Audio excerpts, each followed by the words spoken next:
Welcome to episode 37 of the Triple Takeover Toycast, where, like much of the fandom, we're currently going through a bit of post-convention comedown. Or at least we would be if not for us recording this episode prior to actually attending this year's TF Nation in the UK. But for the purpose of the pod, we're getting into the mood and chatting through the after-party experience. And yes, that means comparing hauls and seeing whose is the biggest. With me as ever are two of the best lads to cheer you on during a dicey dealer room interaction. First up, we have a man known to delight lift-going quilters everywhere. It's M.A.S. from Transformers Square One. I still don't believe that happened. I have no recollection of this. Nice little callback. Callback to last episode. It happened. Definitely sure, she happened. winked at you. They all no, she winked at you. She winked at you, and she winked at you. Secondly, we have a chap who may be found wandering around the bar area clutching a plastic bag full of Unicron toys and a bottle of something that looks like Coca-Cola but smells rather spicy. It's Liam from Toybox Soapbox. What, ho? Not even going to deny it. No. Dr. Pepper, not Coca-Cola. Oh, was it Dr. Pepper? I beg your pardon. Oh, it's all about the details, isn't it? Signature drink. My name is Sixo, but more on that later, as together we are Triple Takeover, and we've come to bargain. What's going on in Groovetown, lads? Got a bit of David Dickinson there, haven't you? Yeah, a little bit. Thought so. Yeah, get the old... I love how we're going to be simulating post-show blues in advance. Right. I kind of feel like it, like getting ready for this episode.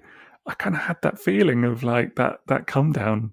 It's been so long, as we were saying earlier today. You know, I can't believe the fact that it's been 3 years essentially since the last one. Just a 3-year come down. Yeah, I mean, obviously we're not going to be able to talk about the hauls that we have from TFN 2022, but we can certainly talk about everything up to this point, and then maybe, you know, the old Sixo's Butler minisode will be the TFN 2022 edition, right? Of hauls. Yeah, that was kind of the plan, wasn't it? So this episode is very much going to be, although it is being released after TF Nation this year, and you know, after TFCon and whatever other conventions you may have been to, it's sort of the end of the convention season for a lot of the big ones anyway. Maybe there are some left, I'm not sure, depending on where you are. But yeah, we're going to do this episode after TF Nation for us. But then we are going to spin off another mini-sode to kind of talk about our personal hauls from 2022 as well. So this is like everything up to 22, basically. TF Nation was great, wasn't it, lads? Oh, it's amazing. So good. Can you believe what happened on the Saturday? Well, we did ask what could possibly go wrong. And yeah, I guess everyone knows now. We're not allowed to talk about it. I thought we weren't going to tell anyone. I thought it just stays between us. Yeah. I can't believe Thew did that. What happens in Birmingham stays in Birmingham. Exactly. Yeah. Fancy Dan made quite the scene, didn't he? Oh, he always does. He's blameless. Yeah.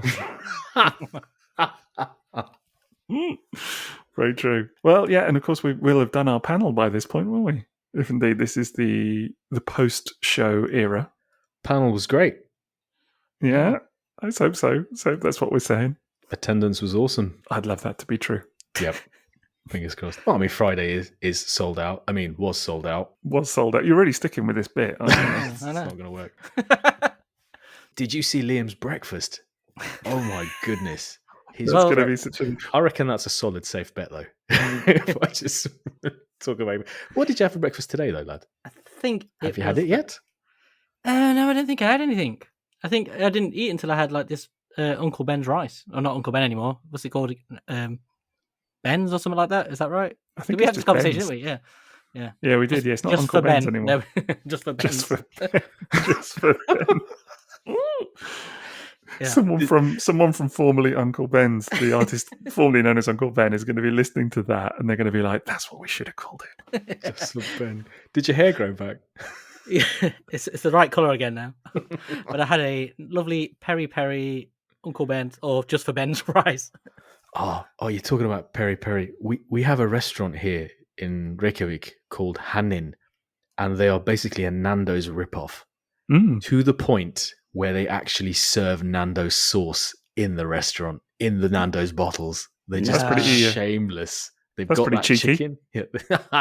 You have to say we're going for a cheeky. Yeah, they've got the friggin' chicken logo on the window, and they just shamelessly, it's just a clear rip.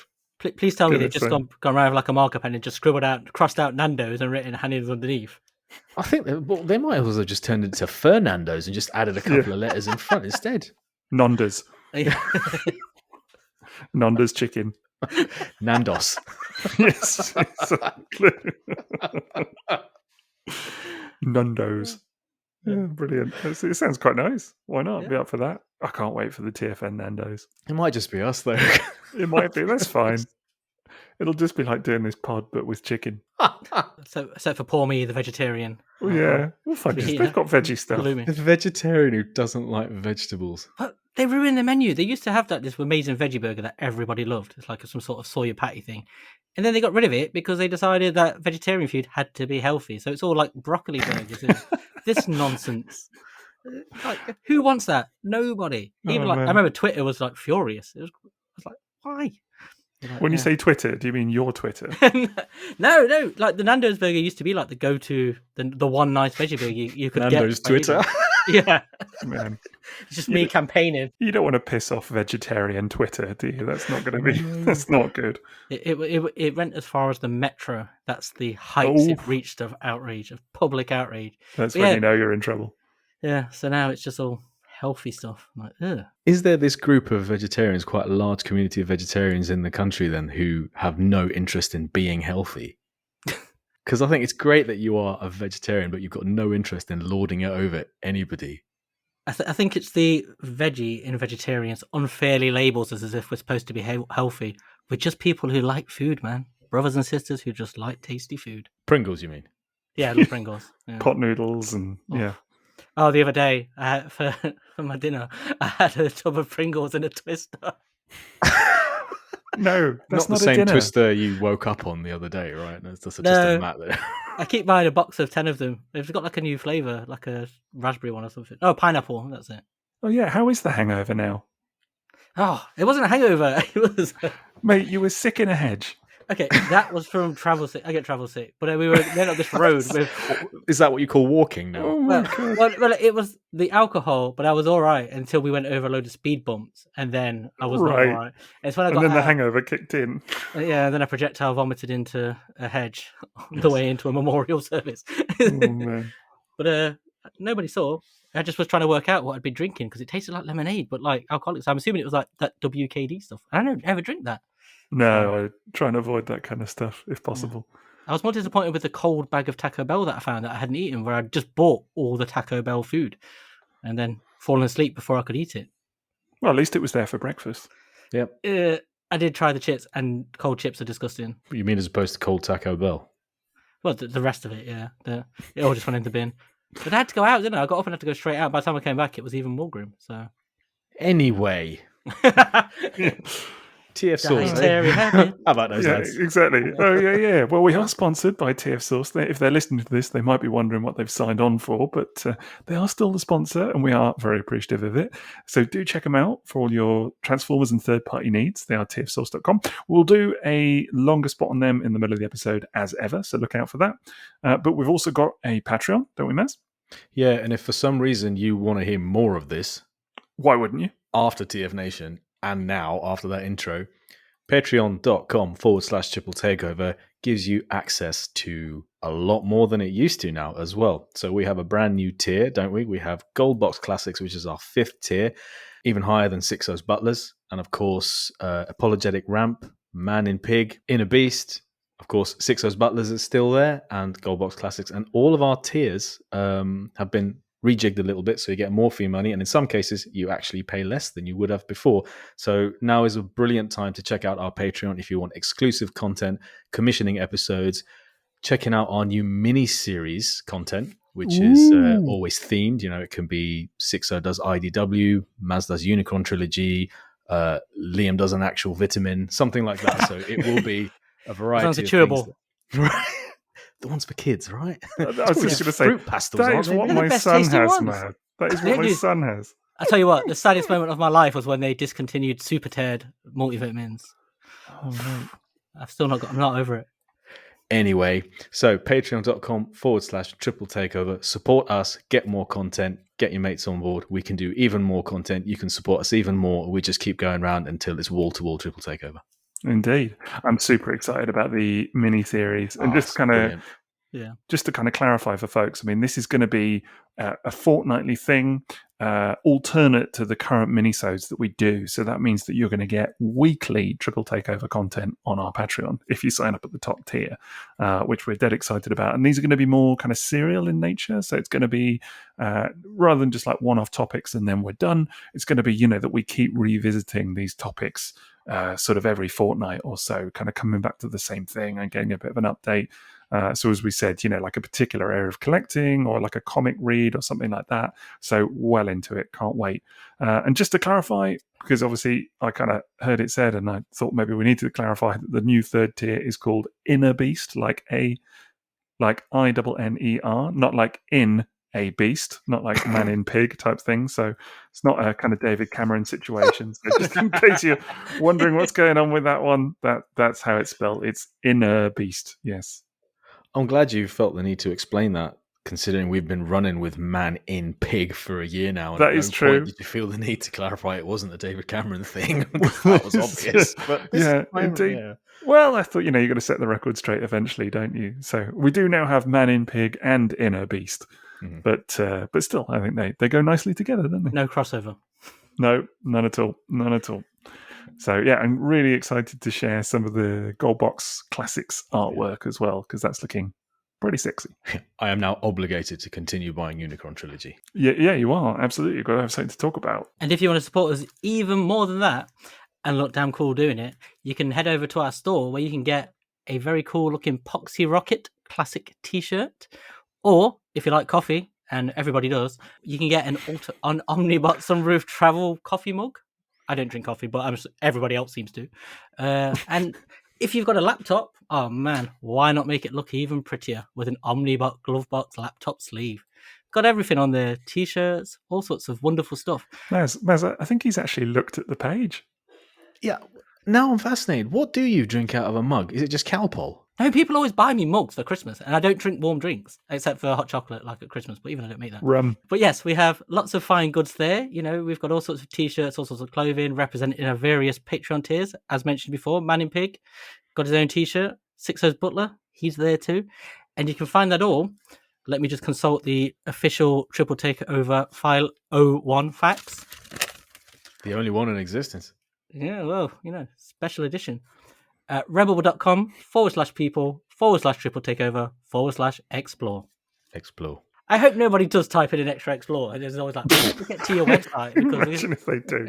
Mate, they fell asleep 10 minutes ago. Yeah, indeed. They've skipped ahead to the actual content. They're not still listening to the intro. They're waiting for the cutlery. That's what they're waiting for. Yes.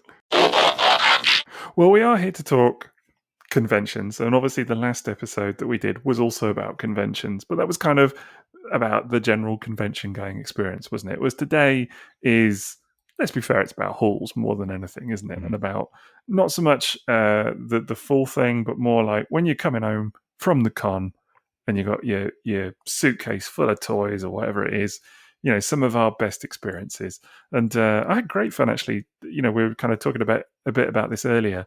And I dug out some of my haul pictures from TF Nations gone by, and just fascinating to see how it's kind of evolved. And I really love this bit of it, actually, because I really feel like the kind of post-con haul for each individual year becomes very memorable. Yeah, I agree. It has been fun to look back at what I bought or didn't buy, and definitely with your pictures, that evolution of what you buy was really obvious. Yeah, because knowing that you attended only 3 TF Nations, which is mad, because the amount of time that's passed since the last TF Nation is longer than the period of time that you attended the show over those 3 events. Well, kind of, yeah.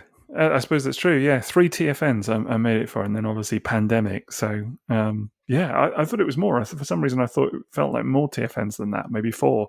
But yeah, just 3. Absolutely insane. So you've got 3 years worth of haul to make up this time.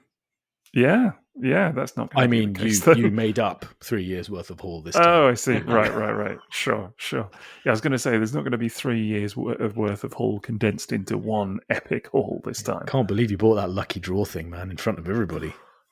Imagine, they don't really have stuff like that at TFN, to be fair, did they? Which one of the lucky draw things that you bought are you referring to, Mas? Oh, yeah, that's a good point. Yeah, we should really clarify. Really committing to this bit, aren't you? Honestly. But then they don't really have like lucky draw stuff and that. I don't know, like every year, I think I said this last time, but every year I kind of go with a slight wants list in mind. But I very rarely put super rare stuff on there because there's no guarantee of you actually seeing it, is there? No. But if you do find something super rare and go home with it, it's an amazing feeling. Yeah, exactly. But I think with that stuff, like I think if I was to think, oh, okay, I'm going to go looking for, a vintage mint in box Metal Hawk, the chances of that being there might be one. Do you know what I mean? That would be great, but the chances of actually banking on it is, I'd say, fairly minimal. Yeah, that exists in a different space as well in your collecting, doesn't it? That's something you're really looking for, and you will look in all the right places until you find the right one. Whereas TF Nation, you go in with a rough idea of stuff, but you generally see something that catches your eye, or at conventions in general, isn't it?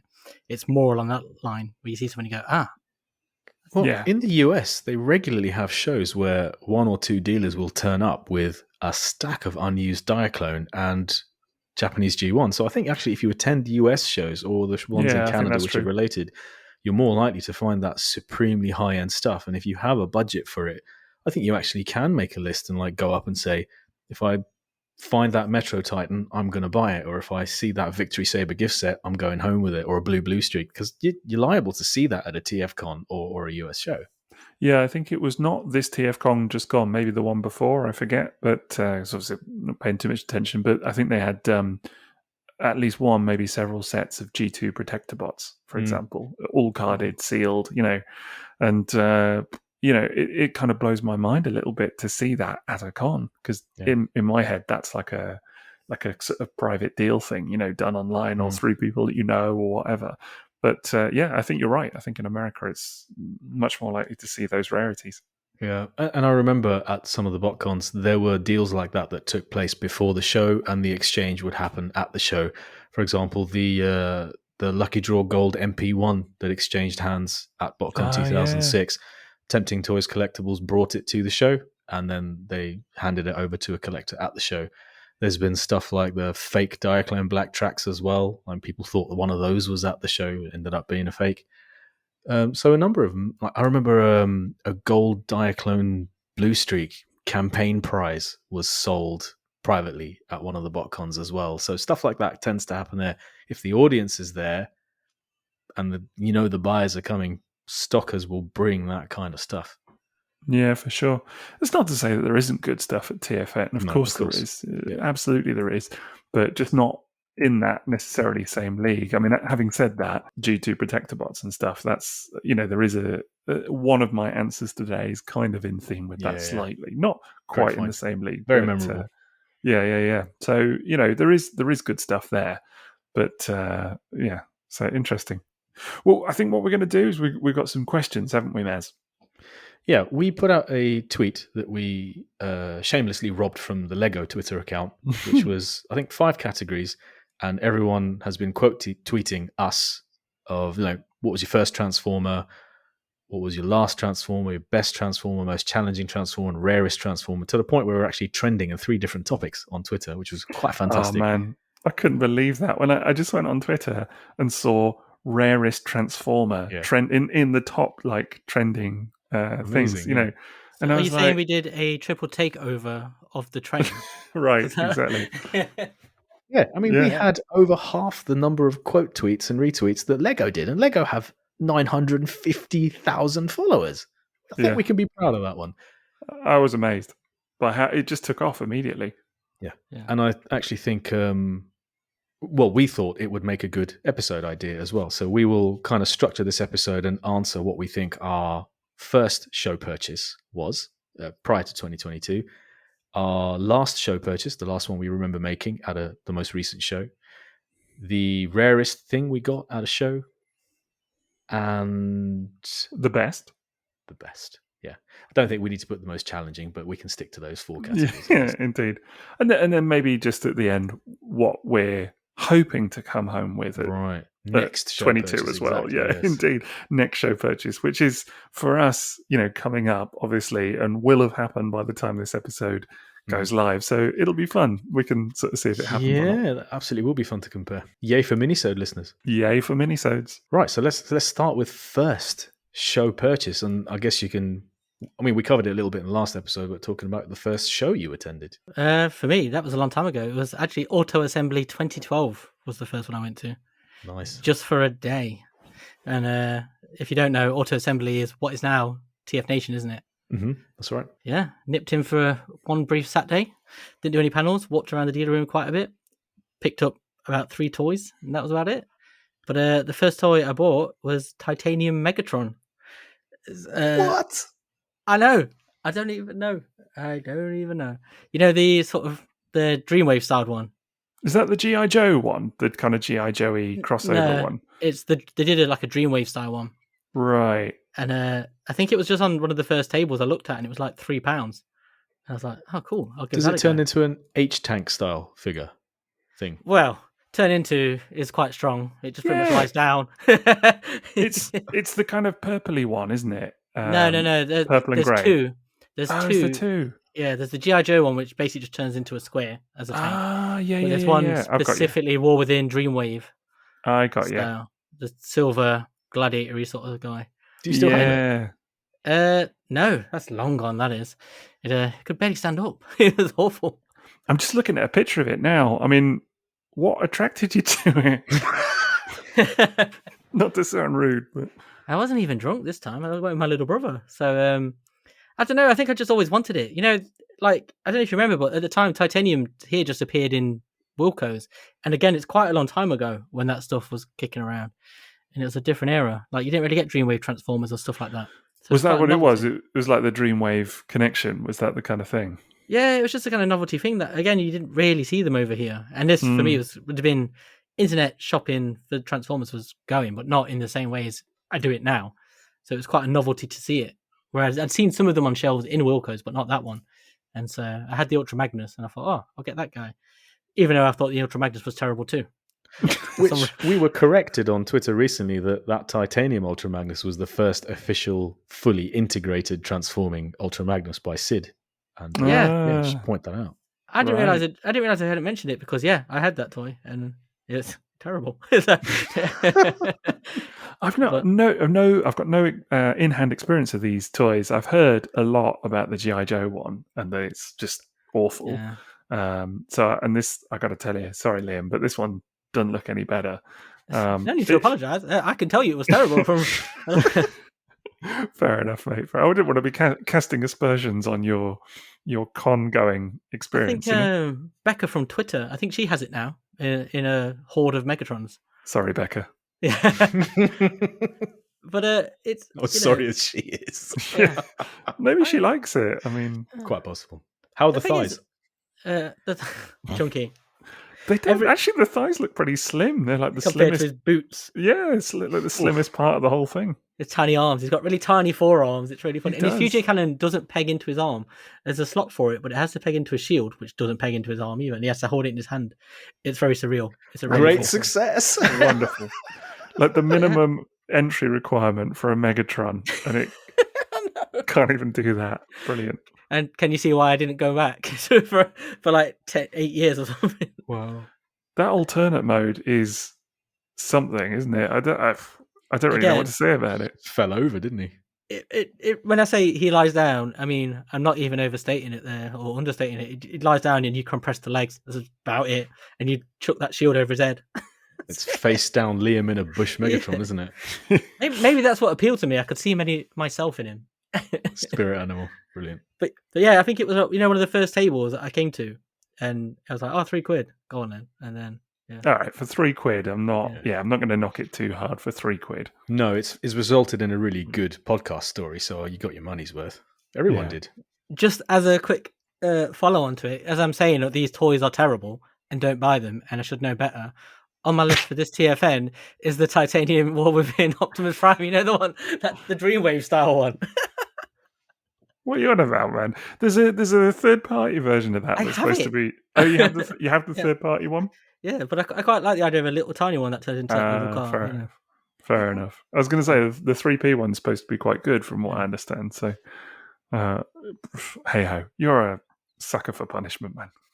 / person who doesn't learn lessons. Fair enough. Yeah. What about you, Sixo? What was your first con and your first con purchase? Well, my first con, which I think I did mention last time, was BotCon Europe 99. ChurchCon. ChurchCon, yes, indeed, ChurchCon. As I say, Simon Furman sat at the holy altar.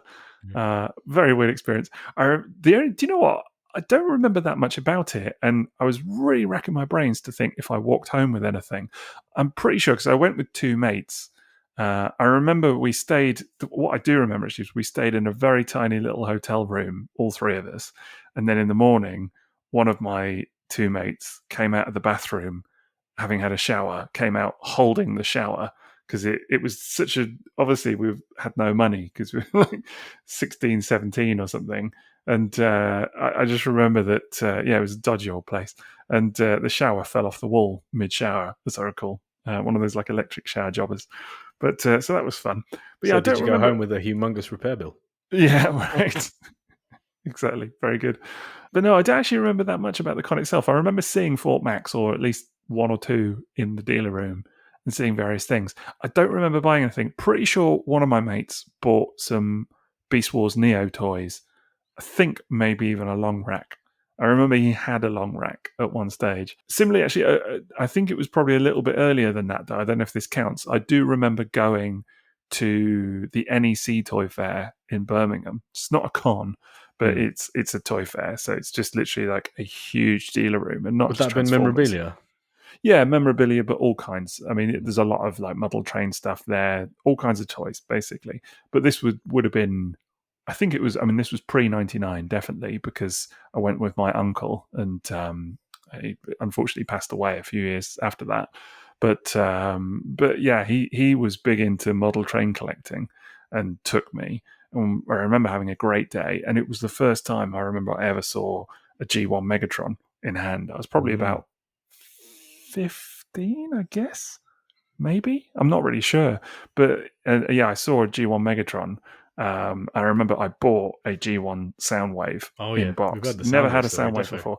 Yeah, and I've still got it, actually, that Soundwave today. Does your mate still have the long rack? I don't know. I haven't been in touch in a good few years, unfortunately. Sort of lost touch. It was so long ago, but yeah, possibly. But funnily enough, I have a long rack now, and whenever I see it, I do think of him. But yeah, no, G1 Soundwave was the one. As for TFN, more recent kind of hauls and stuff, I'm pretty sure that the first one was G1 eHobby Ghost Starscream. I remember I bought it from Paul Hitchens, and I remember he had it in his cabinet that he always has to the side of his dealer room table at TFN. I remember being quite excited because it was like let me go and open the cabinet type purchase, and I was pretty into it. So, and I do still have that now. I think the first show I attended as a fan was in Beckenham Junction. It was Transforce, and I think it must have been 2001. And it was an occasion which, like, I saw loads of Transformers I'd never seen before. I saw a Great Shot on Paul's table for the first time, and I coveted it from even back then.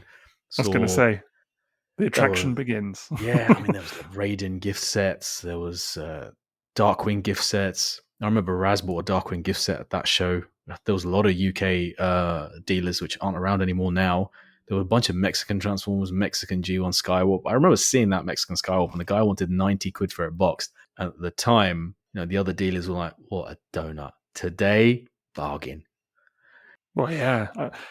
So much of that, though, is true, isn't it? I mean, so much of this stuff. I remember we saw some pics of, I think it was a BotCon, didn't we? One of our mates shared some pics of an old BotCon, and the prices, I mean, you're talking like 20 years ago now, but the prices were insane. I was Paul was selling that unused Great Shot for £250. I mean, you won't get a loose one for that today. Yeah. But back in 2001, that was considered the price. The only thing I bought at that show, the one thing, was a PVC clear Starscream. So that was Act 1, I think. That's the only thing I bought at that show, was the Takara SCF Act 1 Starscream in clear. Didn't feel confident spending more money there because I was doing so much buying on eBay at the time. I wasn't quite into the con rhythm at that point. So the the buying there didn't seem wise compared to what I could get on eBay, but I wasn't the person who went up to tables and said, "Oh, that's cheaper on eBay." I wouldn't do that. But I did. I just remember seeing a VSZ gift set for the first time in person. The dude had brought it along. There was just some amazing things at that show, considering it was just a UK show. But yeah, SCF Starscream was my first con There's like purchase. on a little sort of cylindrical disc, isn't it? Kind of like a little stand. That's right. Yeah, it's got a little stand and it comes in pieces and you assemble it. It's just pegs together. And they had the color versions too. And after about 3 acts, I think they stopped doing clear versions and they started doing pewter versions instead. I had that version of the Starscream, the grey one, sort of silvery. It would have been Thundercracker, I think, the pewter one. Right. So Act 4 had a Thundercracker in it. Remember, this was like the only cartoon accurate G1 product around at the time. The first thing ever to be badged Generation 1. Had that wicked Generation 1 logo as well, which I don't think we've ever seen again, have we? Like, that's right. Generation had the little green O. Exactly. Yes, precisely. I think it is so easy. Oh, we say this all the time, don't we? But it's so easy to look at this. It's like a running theme of this podcast. It's so easy to look at that stuff now and be like, yeah, do you know what I mean? But actually, yeah, at the time, great. Wow, look at that. A cartoon accurate Starscream. Like, it's a tiny little thing, but would have been quite exciting, I'm sure. Yeah. And a ghost one as well.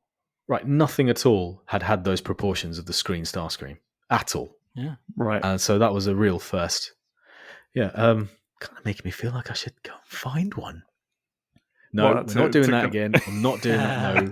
Got enough problems caused from this podcast already. Do you remember that Metroplex Builder figure? Yes, that was Act 4 as well. Yeah. Or maybe Act 3, yeah. I had that. That was great. I just bought it fully assembled. And then they had a Fort Max as well afterwards. Yeah. For the same reason, that they look cartoony. It was the first time I ever seen that. It was just fascinating. And I remember the exosuit that pops up somewhere in there and being like, really wanted that, because we'd never seen that before either. Yeah.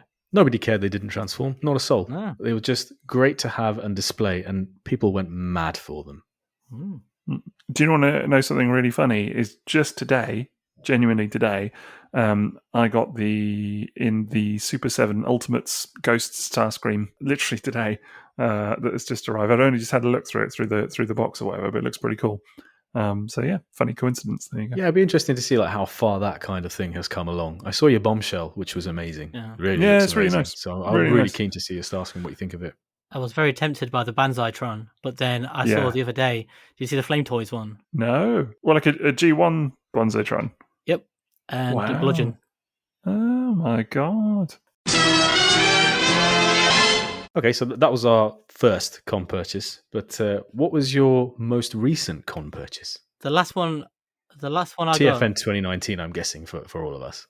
Yeah, the last day, just before I left. And I got it, I was just talking to you. I got it from Ken, lovely friend Ken. Oh, Ken. Legend. Good guy. So I got the reissue Ultra Magnus, from a very long time ago, because it was boxed and sealed. It was 20 quid. It was the Hasbro version, but it's the Hasbro Asia version, which just meant it had different paperwork. Proper G1 Ultra Magnus reissue in a commemorative box.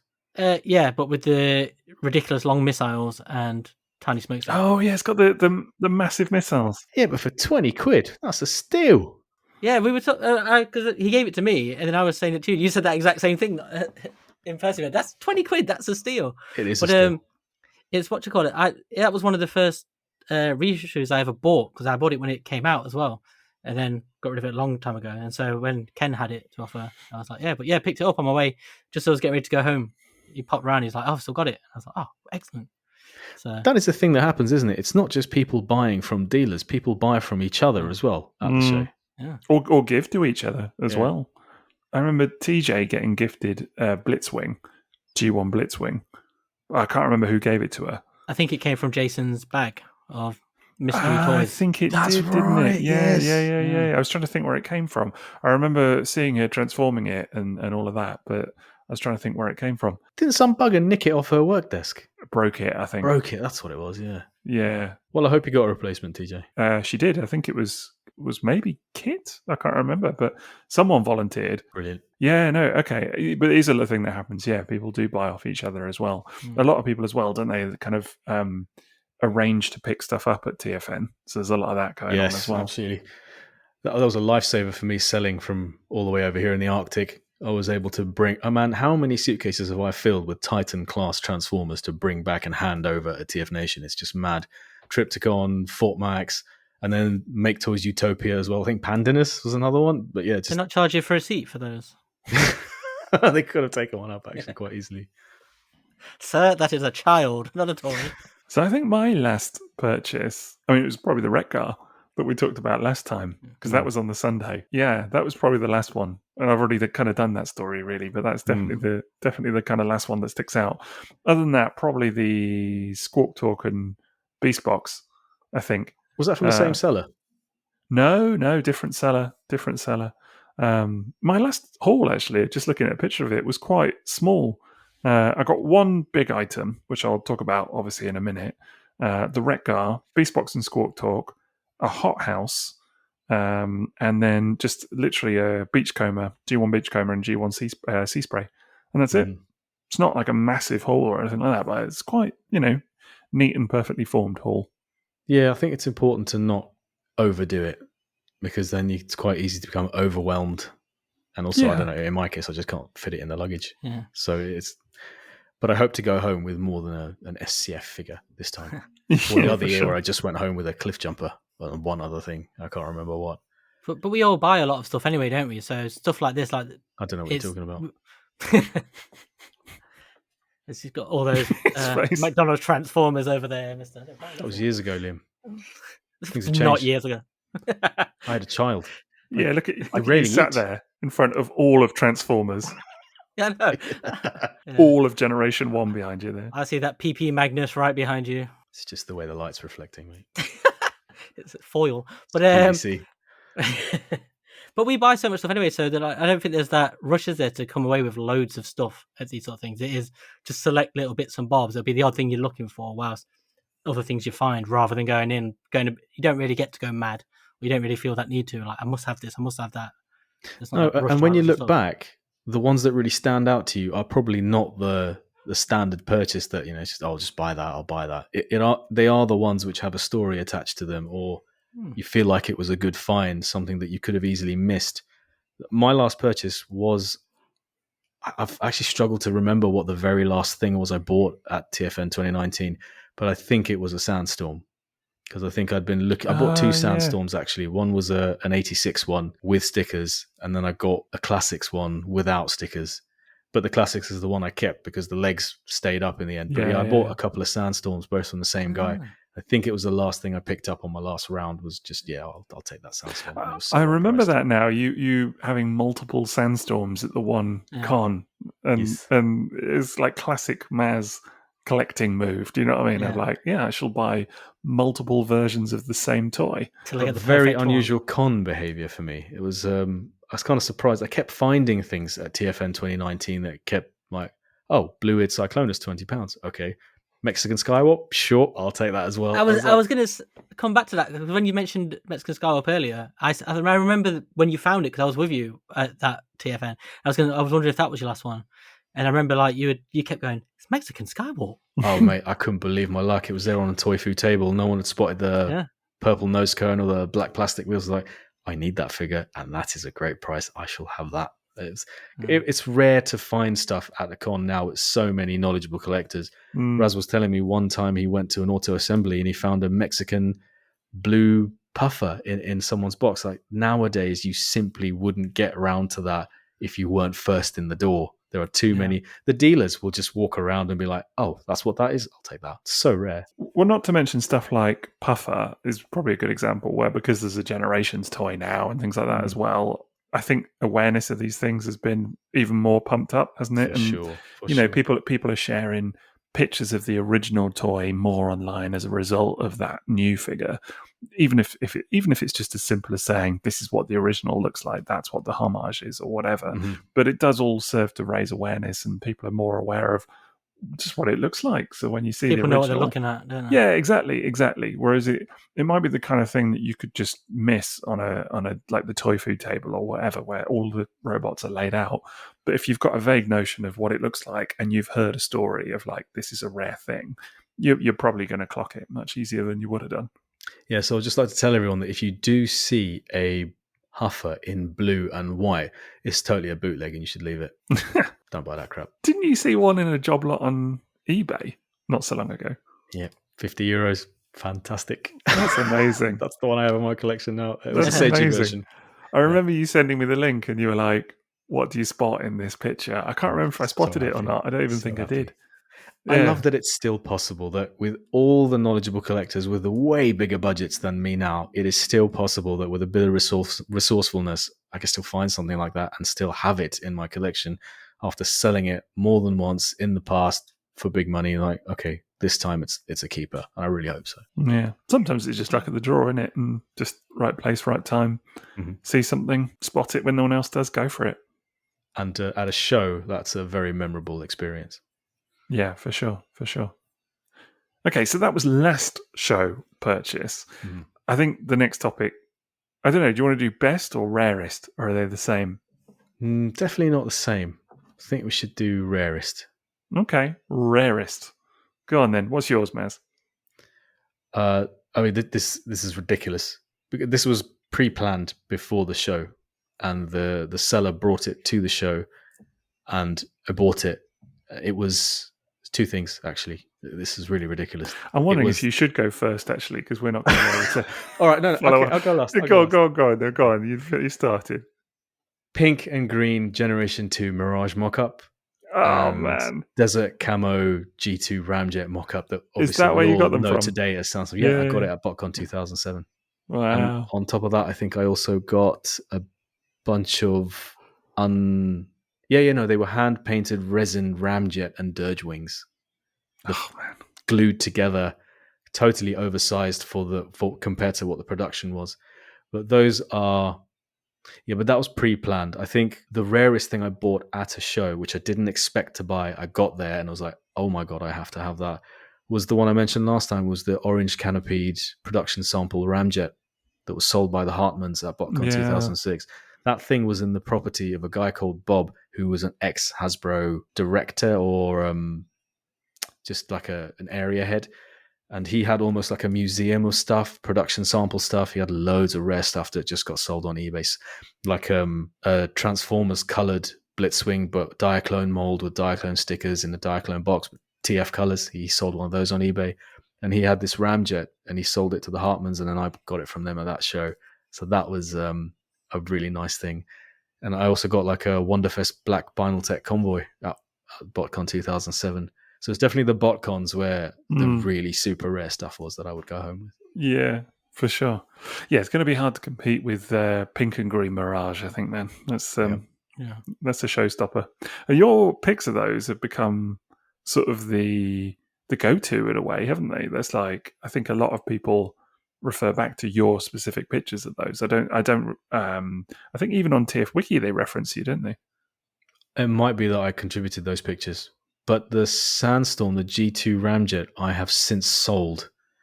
And I fully expect the new owner to do a gallery of it at some point. You know, he's just gotten around to doing that kind of stuff these days, and I think he'll do one. Oh, I also got that yellow and blue G2 Sideswipe at the show, the one that kind of fades from yellow to turquoise on the back. That's the one I wish they'd made, man. I love that deco. Old Sunset Sideswipe. Yeah, that's beautiful. I think it's kind of cool that the artwork for that stuff exists as well. Yeah. So, because of course the toys themselves, it would be quite difficult to really get a full and complete picture of what they were intended to look like. But I think with the fact that you've got the artwork, particularly with the Mirage and with I suppose with all of them, I was going to say with the Sideswipe as well, I think it kind of, you can definitely look at those prototypes and think, wow, that's really something. Like with it doesn't have the alligator markings and that sort of stuff, does it? But you can think it was going to be Skullcruncher and not Mirage. Like they might have named it Skullcruncher. It's Skullcruncher colors and it's got like alligator kind of markings on the arms. Why not? I guess anything's possible. Although to be fair, they did keep a lot of names in G2 and the color schemes were just whatevs. Do you know what I mean? It was so I don't know. Dreadnought Mirage, that's what they called him, something like that. Right. But again, do you not think HasLab, this is what they should be doing? Imagine that, a box set of those unreleased toys like that. You mean with G1 molds or G2 molds in some case? The G2 style toys finally released those toys, because for a HasLab toy, you go into a very small market anyway, and it's enough of the sort of people who would go in for that. I don't know. I mean, how well did the WFC mold of Sandstorm sell? Yeah, but I think if you're doing the vintage toys, but through HasLab, I think it's different through selling Generations toys. So you'd have to do it as a crowdfund thing, wouldn't you? Yeah, just to see if the actual interest is there. I don't know. I personally, I'd love it. Like if they did, I think I did an article on this not so long ago, actually, and I think I did throw in stuff like the like G2 Tiger Grimlock and things like that, and said, if they made that, because I kind of felt like that with the character appeal as well, that might have a good chance of being, sort of picked up by people. But even then, it's quite niche. I must admit my feelings were a little bit mixed, and like, actually, no, I love that those items are one-off, and I love that they are so special that whoever owns them has a very unique slice of history, because I'd owned them and I have feelings attached to them. But now that you mentioned Tiger Stripe Grimlock, I was like, oh yeah, hell yeah, well, that's the thing. That. As far as we know, Tiger Stripe Grimlock does not exist. Like there is no, as far as we know, prototype or whatever. I mean, maybe there is one. And it's man, just, how could it have got to artwork stage without a mock-up existing? I'm 100% there must be something. Sure it's somewhere. Someone had it at some point. Maybe it's destroyed or thrown away, but it did exist at some point. Maybe it's gone, yeah. But to be fair, I can understand why people would be hesitant about the idea, or specifically not want some of that stuff to go into, some kind of production, even if it was changed or altered or whatever. I get that, because it kind of changes the perception of the originals. But as someone that's never owned that stuff, yes, of course I would love to see it happen. Do you know what I mean? And something like Tiger Stripe Grimlock, I think would be exceptional. Go on then, lads. Rarest purchase from a con. Mine's quite easy. Titanium Megatron. Is that rest all in bins? Probably, yeah. I've never really bought anything rare, do I? I'm not really in that sort of market. I don't really buy kind of stuff like that. So it's generally out of my price range and stuff like that. But no, rare just to sort of set the record straight, not just with, sorry, I don't mean with you, Liam, but just generally, because I see this a lot. Rare doesn't have to mean expensive. Oh, no, but I mean, that kind of like the variant stuff, like Maz was saying there, like with the stars, stuff like that, I wouldn't pick up on that unless someone was there to tell me what it was, and I go, "Oh, it is that." So when I'm going around these tables, I'm looking for certain things and stuff that stands out. So I haven't ever bought anything rare. I think that the rarest thing I bought was that Micromaster 10 pack. The Siege one that sold out instantly and nobody can buy anymore. But nothing like on the same scale as you guys. Nothing interesting. Still an element of rarity to it, isn't there? Yeah. So this is it. I just have a bit of a thing about it because I see it all the time. Like the one I always talk about is Deathsaurus, G1 Deathsaurus, which I personally don't think of as a particularly rare toy. Like, because you can go on eBay at any point and buy one. Like I would guess, I'd need to check, but I would lay money on there being at least one on eBay right now. Yeah. You don't have to go far to find one for sale. No, exactly. So it's not rare; it's just expensive. But I think it's the two kind of get conflated a bit sometimes. That's all. Whereas there are equally rare things that are not expensive whatsoever, but because they just exist in small numbers or they just don't pop up or whatever, you could consider them rare. Actually, talking about recent toys being rare, Raz had a table at TF Nation. I think it was 2017 or 18. And I helped him at the table towards the end of the day because I wanted to sell my alternators artwork. So actually, Inbound Lee is one of our Sixo's butlers, and he bought them from me. So if he was answering this question, I hope that would have been in his answer. He'd go home with the... Actually, maybe that's what I should have said. I have one-of-a-kind box artwork that I bought from BotCon, from like Guido Guidi. And anyway, I digress. This is just your section. This is just you. M.A.S.K. Yeah, no. It does sound bad. But anyway, Raz was selling Micromaster combiners, the 6 combiners. He had a 6 train and a 6 liner, and they were just sitting in the box on his display for sale, and nobody was buying them. These were like £25, and nobody was buying them. And I just said to him, take them out of the box, combine them, and put them on display. And they sold. Now, someone who bought that for 25 quid would legitimately be able to say, like, one of the rarest things they bought at that show would have been like a 6 train or maybe a 6-wing reissue. Because they're actually kind of tricky to get now. Well, yeah, because of the whole blind box thing and, whatever else. Yeah, I would say that there's an element of rarity with those. And people who bought them aren't going to sell them anytime soon. So they're actually quite hard to find available for sale outside of certain retailers for a decent, affordable price. Yeah. I've never seen any of the Chase variants or anything pop up at TFN, for example. Not yet, no. They were at Transforce 2002, though.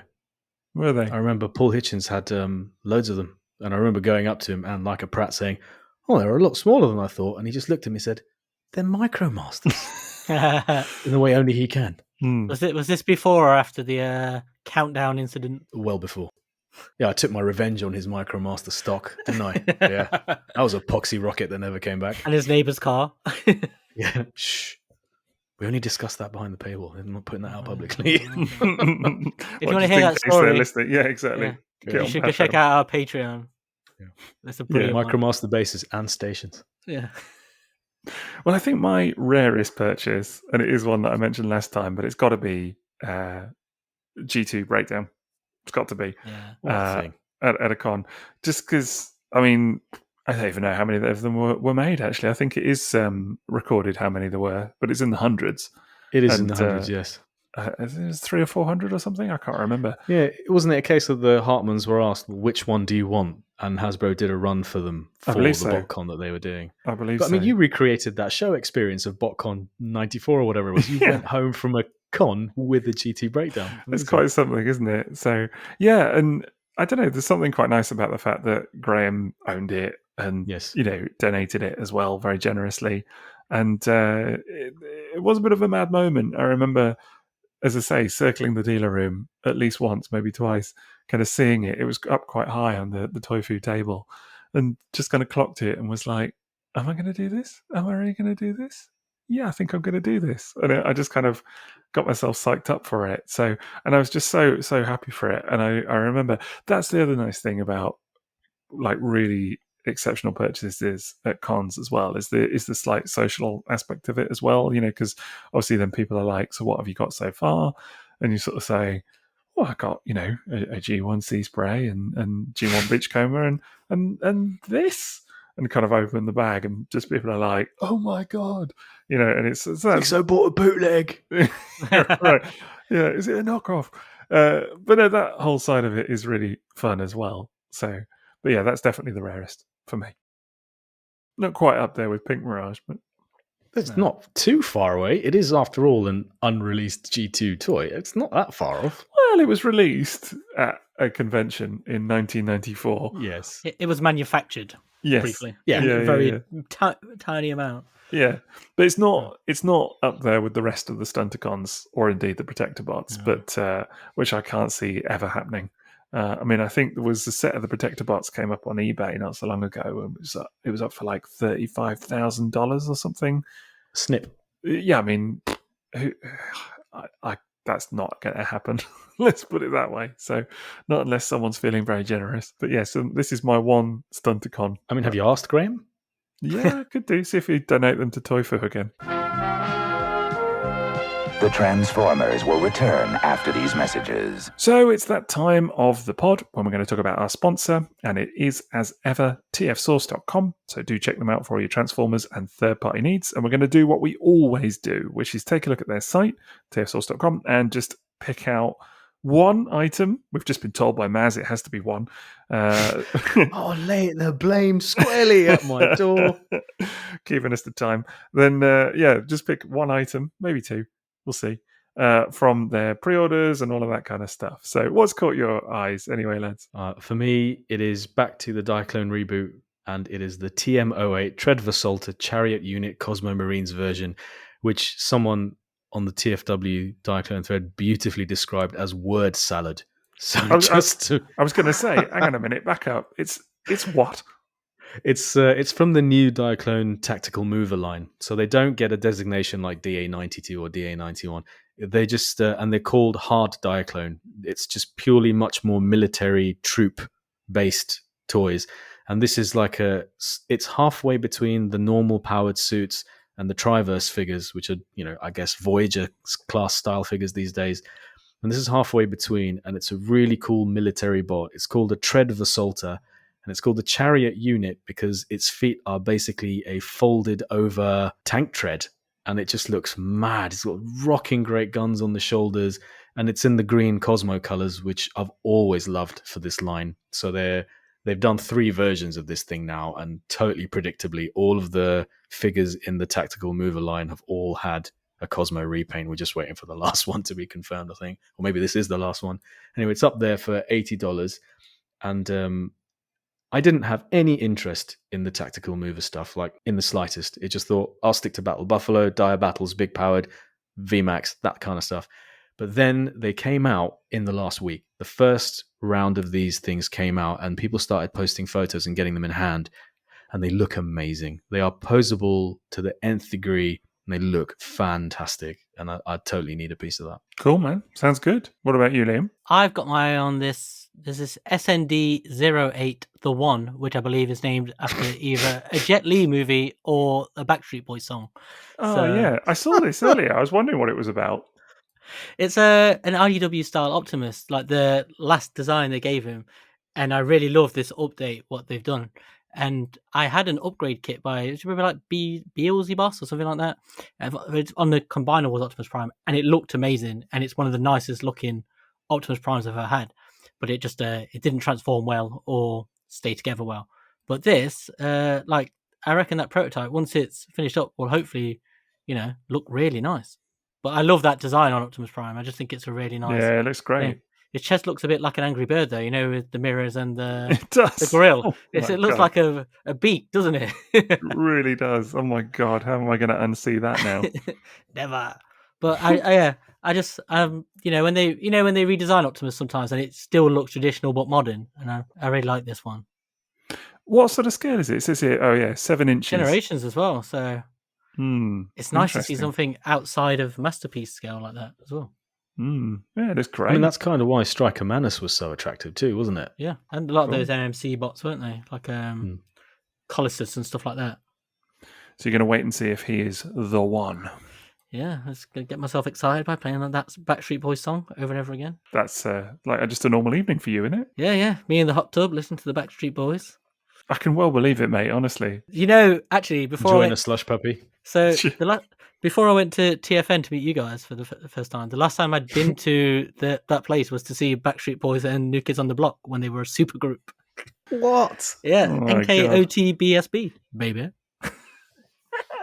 That's like the Expendables, the concert, isn't it? Yeah, there was too much machismo there. I couldn't take it. I almost fainted. Wow. I was thank Kevin for Kevin. God, you just keep peeling back the layers like an onion, don't you? It's just incredible. Well, how would he know? He's never had an onion. That's true, yeah. Hey, I love onions. Fried onions. Oof. Fried onions, there you go. There we go. Well, I think for me, the one that's got me really excited actually is that, I think I mentioned it last time, that Sovereign, Fern's Toy Sovereign in toy colours. Looks so good. Can't wait. I've actually got it on the way. Cannot wait for that. But the thing that has caught my eye this time, not going to get it, I don't think, but has definitely caught my eye, is the Devil Savior Devastator in green. Have you seen this? Yeah, I almost said it because it popped up at the top of the screen. I was like, what is that? Yeah. So I randomly came across this the other day on TF Source's site and was like, whoa, hang on a minute. Because it said, new Devil Savior figures or whatever. Clicked on it and they've obviously put out, I think it's 7 of the toys, the Constructicons in green and purple. So G1 colours.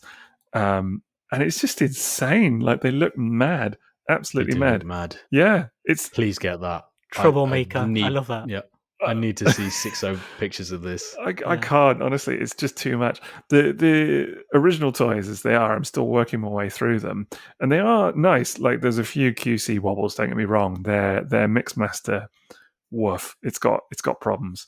I don't think I can... Is that the one that says M.A.S.K on the truck? Yeah, that's the one. Right, yes. I don't think I can do it again, honestly. Like, I do really like them, and they've got this kind of beautiful weathered finish, but there's some huge QC errors. They've got better as the set goes on. It sort of started in a rocky place. I can't wait to assemble the full combined mode, like really into it. But this just looks bonkers. The thing that really makes me laugh is the Mixmaster in truck mode has obviously got its cement thing on the back, which is purple and white stripes with a kind of red stripy thing going around it. And so many people are like, it looks like Buzz Lightyear. I saw that. That was so good. It looks it's the Buzz Lightyear colour scheme. It's just incredible. And I don't know how it's never occurred to me that the G1 Constructicons have got an element of Buzz Lightyear to them. But it's really apparent on this. Maz, we can both agree that when Sixo says he doesn't think he can do this one, He's going to get this, isn't he? At some point, It's in the post. Yeah, It's in the post. It's not in the post. By the time this airs, he's probably already posted pictures of it all over. I really don't think it's going to happen. Honestly, like, what would I do with it? Just like a massive green devastator. Honestly, like, Does it have the danglies? It has the danglies. But are they G1 danglies? Well, I don't think they've been recolored. The one that gets me actually is the long haul, which is green, and the original one is green. So it's like it's like they've unfortunate name to follow on that discussion, wasn't it? What's that? Talking about danglies and then talking about long haul. Yeah, the old long haul. Very good. So yeah, I don't know. It looks fun, but I don't think I can do it. If they did a Tonkinator version, then I'd maybe be very tempted. But so that's a confirmed Sixo purchase for everyone listening. Yeah. No, definitely not, man. He'll let you know in a couple of weeks. Yeah. I've got room. I don't need another massive combiner bot at this point, honestly. We can actually confirm, since this is a post-TFN episode, that he did actually buy it and we did see it in person at his house. And I didn't break it. It's not even released yet. Yeah, that'll be a thing. If I'm going to give you the benefit of the doubt now and say, yeah, you didn't break anything. But if it happens, man, oof, this could be the last episode. If I'm touching anything at your collection, I just need to come with a blank checkbook. Yeah, right, exactly. Sixo's just going to go around putting everything on the really high shelves before we get there. So we can't reach. You can just look at it all through the glass. But anyway, that is our sponsor segment. So that's it for the evening. So it is tfsource.com. Do check them out for all your Transformers and third-party needs. We love them. Go give them a look. Diaclone.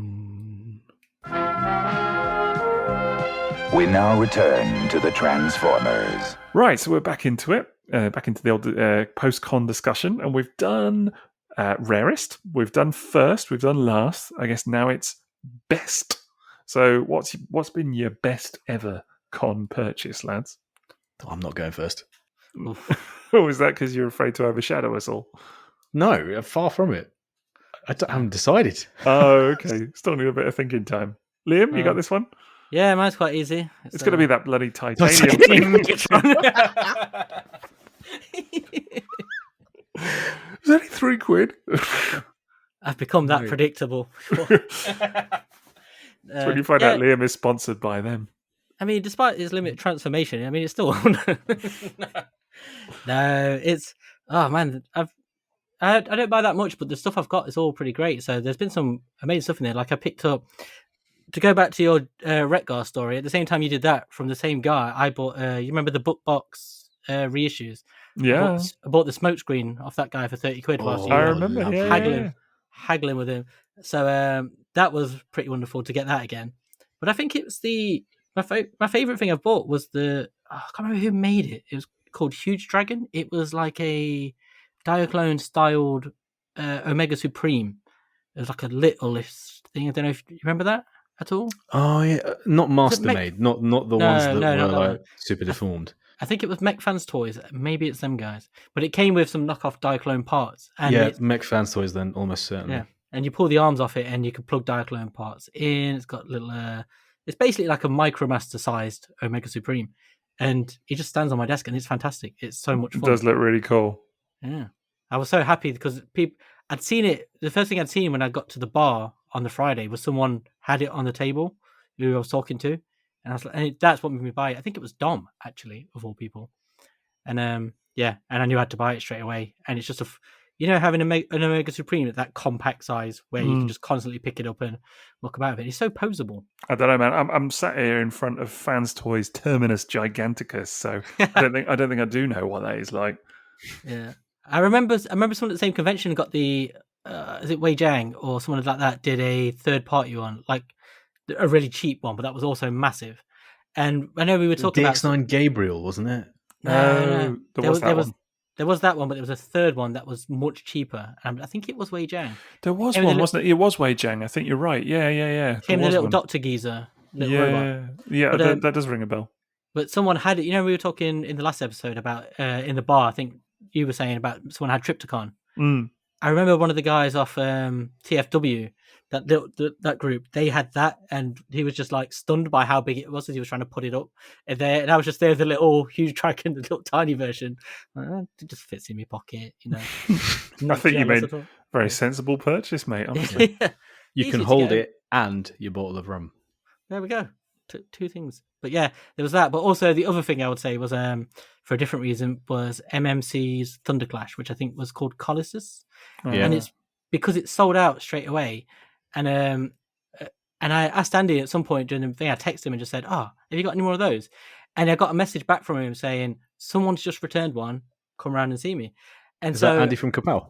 Yeah, Andy from Kapow. Nice. So I went over and he gave me a flapjack, which was also lovely. So of course you remember that. Yeah, the flapjack was really nice. So we chatted about flapjacks, but he pulled it out and he was like, look, someone's returned it as a fault. And then when he showed me the fault, it's in the chest, the pin was slightly inserted the wrong way, but it affected nothing at all. It doesn't transform it. You couldn't see it. There was nothing to do with it. And he was like seeking out it for 40 quid. And so it was a bargain. And yeah, that was an amazing purchase. Also because it came with a flapjack. I'm amazed that you didn't say I think complimentary bag of Unicron trilogy stuff that you got given. I still have the Jetfire. There you go. Yeah, that's oh man, quality acquisition. There. Yeah, that guy. That's an amazing toy. I don't know about best for me. I mean, I guess G2 breakdown. Do you know what I mean? It's like pretty great. Yeah, exactly. I mean, okay. So putting that aside, I'm not going to mention the Retgar again because I feel like I've dined out on that story far too much already. So I can't do that one. Those are, I mean, legitimately one of those two is definitely probably up there. The Beast Box and Squawk Talk again. That was a really nice one because it was actually, I think I said on the previous episode that was from a guy who was there. I can't remember if I did mention this, but he was selling what I believe was his childhood Transformers. But he obviously got so many of them. I remember that dude, Yeah, he was a really lovely guy. He'd just come to the con, basically. He's got a table. I can't imagine it's the cheapest way to make a sale like that, but no.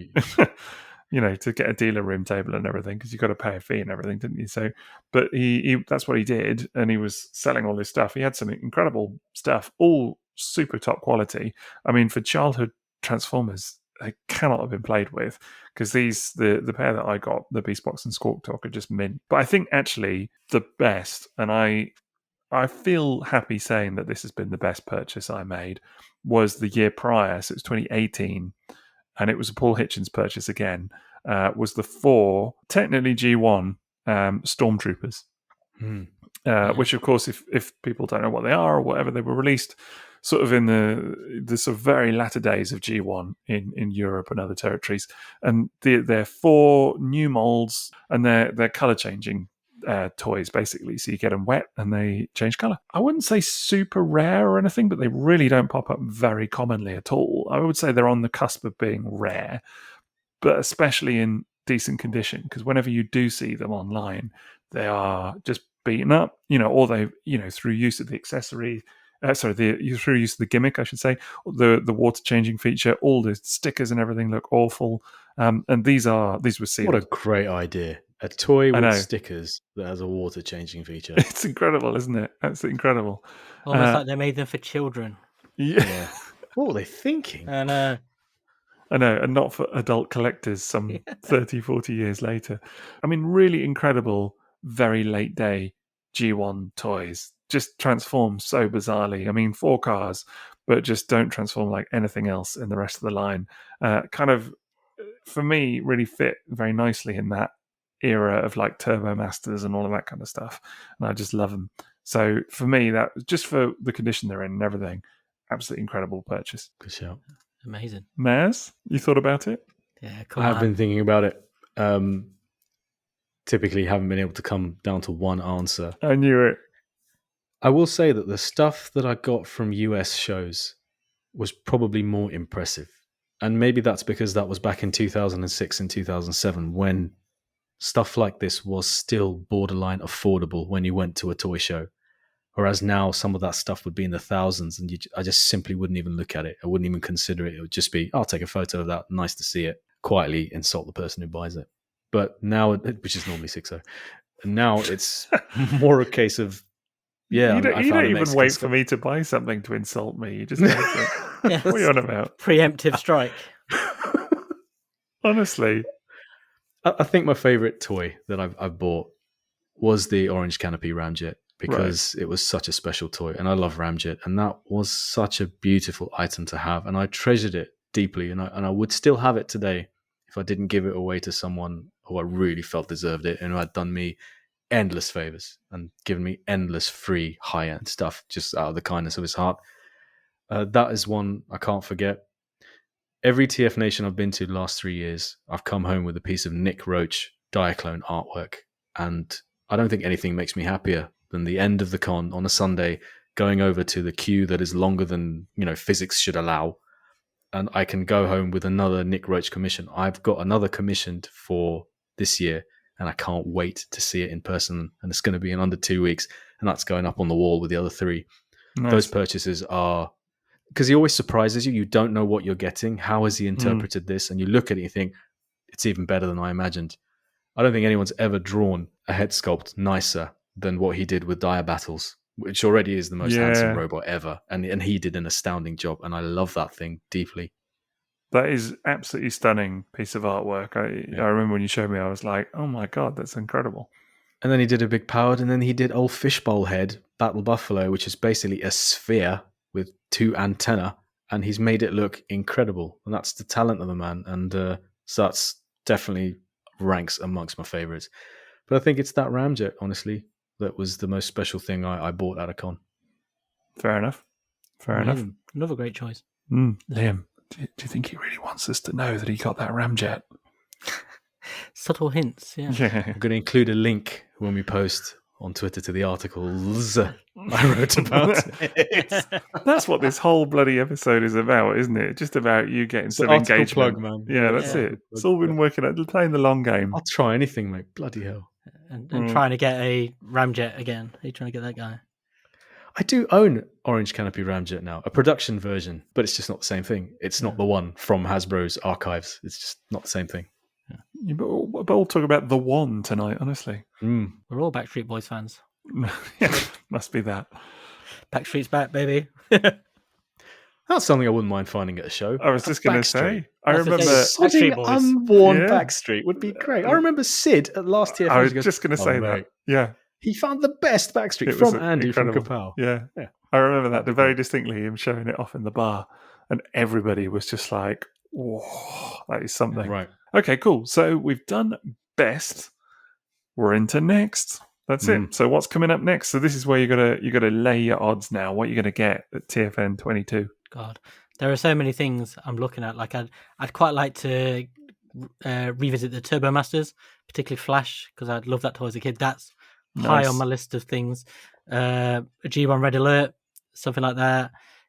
Maybe if I can find one of the red Omnibot guy, that'd be Overdrive. a dream. Yeah, that one. That'd be a dream purchase. Should do, I think. You would, yeah, that sounds likely to me. Yeah. Blasters cassettes, because I've never owned most of those. So nice. that'd be a nice touch. Obviously, the aerial box can always keep an eye out for a Superior, but I've never found the right one. But there is one purchase that I'm really hoping I can find. Ooh. And it's a bit of a special Titanium Megatron. Yeah. If you don't buy one at the show, and there is one, I will be sorely disappointed. We'll buy it for you. People will walk up to you and hand it to you. I'm telling you, you'll go home with about 4. Dragging them along behind me, and like I'm Dick Whittington, and I've just left home with a load of Megatrons. It's a shame that this is being released after the con, because we should have put it out beforehand, and then literally everybody be buying the bloody thing. Oh my God! But no, the one toy, it's one of the last G1 toys I've never owned that I really want, and it's Mirage. Ooh, yeah. But I'd like to find a really nice version, because I've already got. I'm getting Hound already, but it's the Mirage I would like. But I'm quite particular about wanting it in a not yellowed. I think that's the thing that always drives me crazy is when I see them. And obviously no reissue or anything. So it's a tricky one.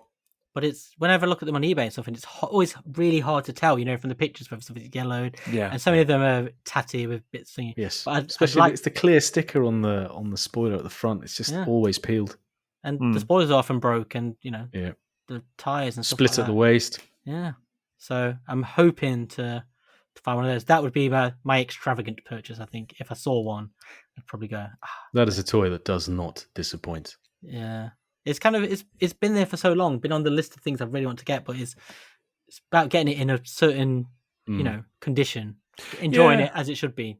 I completely get that. I think I posted just the other day about having finally tracked down a G1 Brainstorm after years, literal years. I mean, I think I said to someone it had been about 3 years, but I then thought about it afterwards. I was like, it must be more, because I remember thinking at the last TFN, maybe I'll see one, and I didn't. So it must be, I'm guessing, maybe 4 or 5. Like, is that possible that it's taken me that long? And I feel very with G1 of that era. I feel kind of silly because it's not a rare toy. I mean, there are always, I don't know, 10, 12 options for brainstorms on eBay at any one point, and that's just on a normal day. But as you said, it's not about just finding one. It's about finding the one. It's about finding the one in the right condition. And it just took me that long, honestly. And it's particularly as it was like my favorite of the 4, I really just wanted to hold out for it. So what are you looking for this year? It's a good question. There's not actually much G1. Liam and I are kind of in different places with it now, because you're just getting back into G1 really in a kind of funny way, aren't you? Yeah. There's a lot I'm still trying to pick up. There's a lot of big hitters in there as well. Whereas, to be honest, I'm kind of at the other end of it now. Like, I'm kind of coming to the point where it's just Unicron left for you now, isn't it? Well, I'm never going to own a G1 Unicron, but there's not a lot to kind of go. I mean, all of the kind of obvious stuff, I think I have. It sounds bizarre to say, like I can't really believe it, but it's kind of where I'm at. So a lot of it is the rarer stuff. I mean, I still need a Metal Hawk, but not really banking on that being a purchase at TFN. So honestly, I don't know. I do want a couple of mini spies.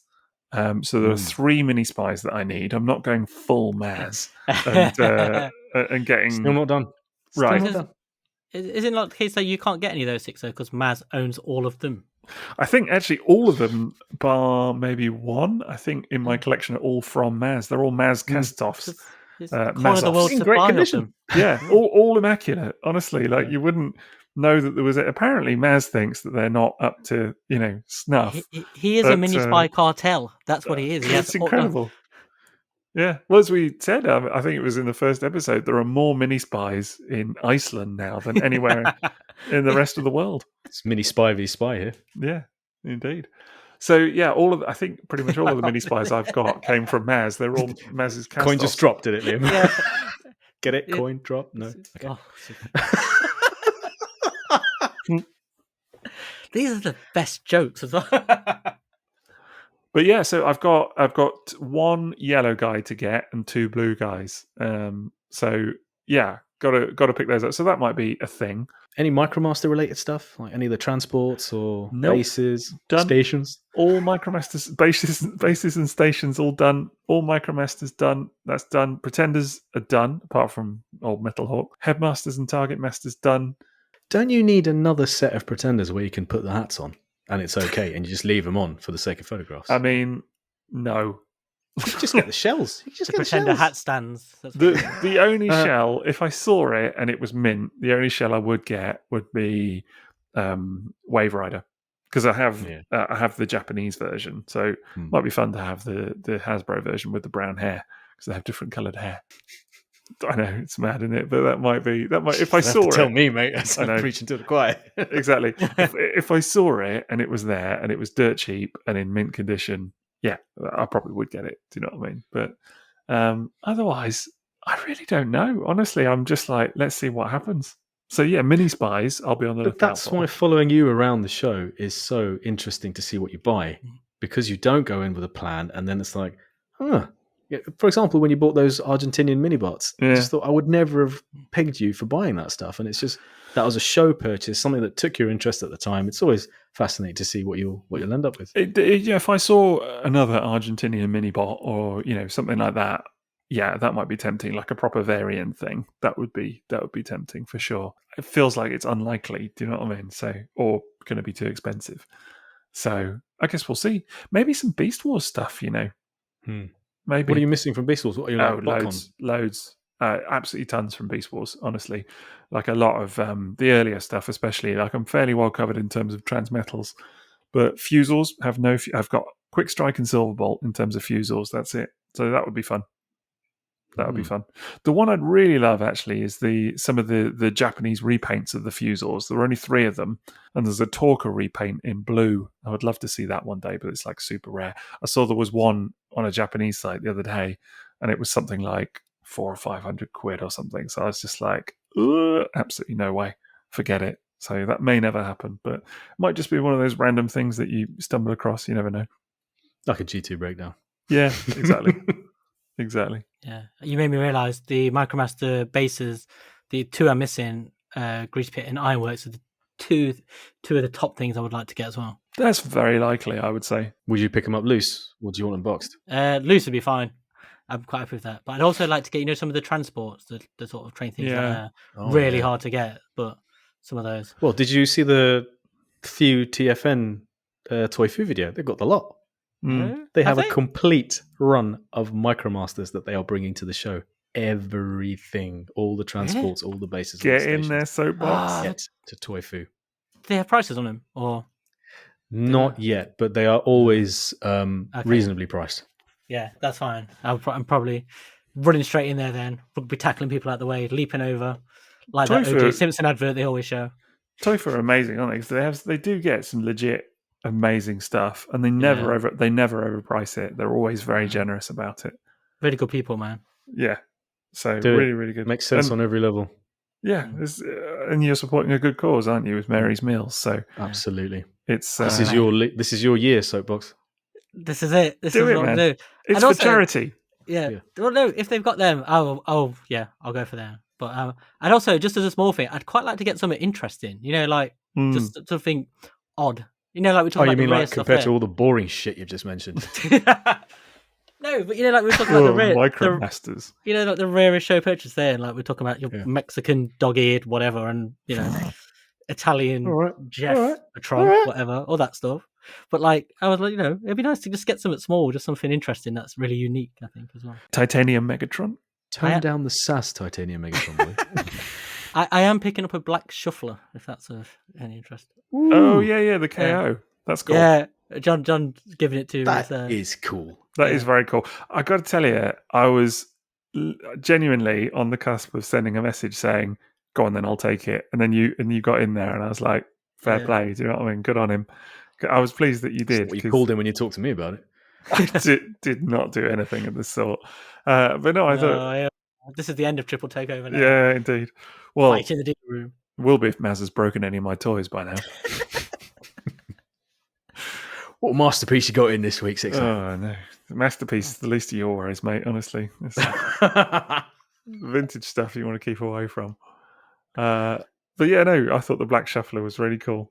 I love little KOs like that. I've got that little KO red beachcomber, and I love it. I absolutely love it. Honestly, really nice.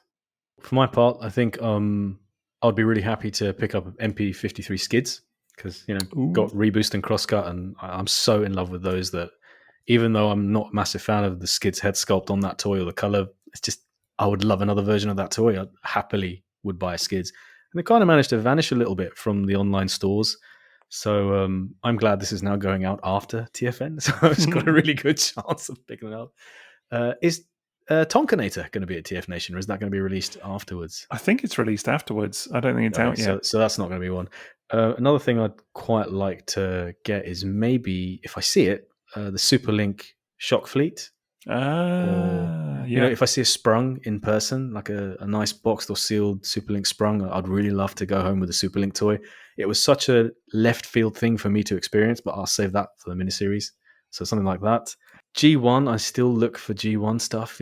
Might come across. You mentioned the cassettes. Like if I see a really nice Slugfest or a really nice Overkill, something like Beast Box, just something I don't have and have never really owned, would be like spot on. I'll tell you that. I don't own a Hound, so might find a nice Hound. Any Jet variant, I would happily hoover up. But yes, something along those lines is what I'm looking for. And if anyone has like Diaclone reboot stuff, just boxed, that they're bringing, whether they're selling their own collection or, Kapow finds something in their storeroom and bring it out. They recently had a run of big powered destroyers, which was amazing, and I missed. So anything like that, I would be looking for, definitely. So I would love to go home with skids. I'd be disappointed. Yeah. They'll definitely be. I would be shocked if nobody has a masterpiece skids for sale. I think you'll really enjoy it. Honestly, the head sculpt, I get it. Actually, bizarrely, I think I fell more in love with it when taking pictures of it. I bet that happens. I so believe that. I think the head for me, I was a bit the same as you, particularly because I got it the same day as Reboost. I was kind of like looking at the two of them together, and I must admit I did put kind of Skids down in favour of Reboost. And then it was only really when I got to grips with Skids. That sounds Who wrong. hasn't? Yeah. Who hasn't? That sounds so wrong. But when I got to grips with it and got it in front of the camera, then I was like, actually, yeah, this is mega. And I kind of like the head sculpt now, actually. I'm into it. Interesting to think that that's the only new toy that we've mentioned in this and what we're looking for. The only currently available thing. And I wonder, like, because normally in the past I've gone looking for generation stuff, but like this time, I think the pre-order culture that we exist in now, where you kind of feel like you need to get it at the start, otherwise it's going to be difficult to find, has kind of killed that off. I think very much so, yeah, absolutely. Well, Maz mentioned it at the start, I think, but, my 3 hauls, looking at the different pictures, for me it was so notable that it started, the first one had a couple of masterpiece bits, some third-party stuff, and like the first kind of few smatterings of G1, like a few Micromasters or whatever, and the third one is all G1. I don't plan on getting anything new or current this time, probably all vintage. I did just think of something else, though, that I will put down, which is maybe a couple of animated bits, possibly. Yeah. Oh, yes. A couple of bits specifically. I would love to get a leader Bulkhead and a leader Megatron. I think those are the two. So good. That's such excellent good toys. Yeah. So I missed on a Megatron. I was so stupid. This is classic me. There was one on eBay, leader Megatron. Don't mind admitting it. The other day, and it sold sealed for £50. And dude, we're talking retail price there. I know, it's £40 in retail. Well, that is a very good price for it, and it's an amazing toy. That it's such a presence in your hand, and the voice chip as well. Voice chip is one of the best. It was the classic thing where I saw it saw it the day before and thought, oh yeah, I must remember that. The morning of, saw it and was like, okay, that's coming up later. Must remember that. Do you know what I mean? And then I think I was doing something with my boy later in the day or whatever, and just got to the evening. I think I clocked it again about 35 minutes after the auction had ended and was just like, dang, completely forgot it. But so there you go. So maybe if I see that would be cool.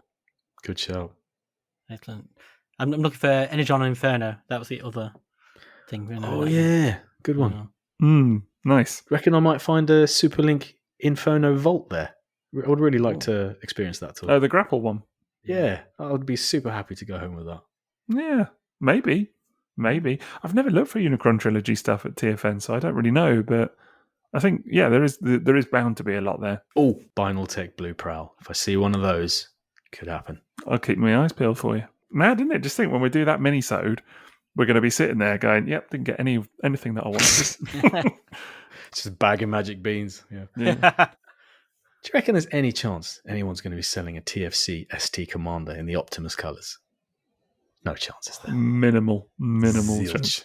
Third party, you don't get, other than new stuff, you don't see it, do you? You don't see ID toys, yeah. Yeah, it's all new third party stuff, but you don't see old third party toys kicking around, really. There was one stall at the last event that had a few old bits, but had like a MMC Predaking, why have I forgot his name? Ferrorex and the there was, Rodimus. Yeah, but it just looked really odd and sort of out of place. I thought, seeing those toys in this context of now where we've gone past those toys and stuff, it just looked really odd. But then now thinking about those toys, it's like they're all great toys. You do see. I guess actually you do see some bits. I remember Ben's Collectibles was doing a bit of a sale, wasn't he? He had a stall. Yeah. And was selling ginormous Optimus Prime, the KO MP10. Yeah. Oh god, yeah, that absolutely gigantic thing. The Lewin one. Yeah. I found my picture the other day of posing with its gun. That thing was. Oh, I saw that photo. Yeah, enormous. So was the gun. I remember it was in one of the displays, wasn't it? Yeah. I've got a surprise question for you. Okay. Shoot. Add to the questions we have had already. All the ones we've talked about. What about your biggest miss at a con? The one purchase you regret not making to this day? You've got something in mind, haven't you? Yeah. I can think of something from the most recent one, but I'm sure there's more if I just think a bit more. For me, I think the one that comes to mind is the AM radio Ultra Magnus head that Paul Hitchens had for 80 quid.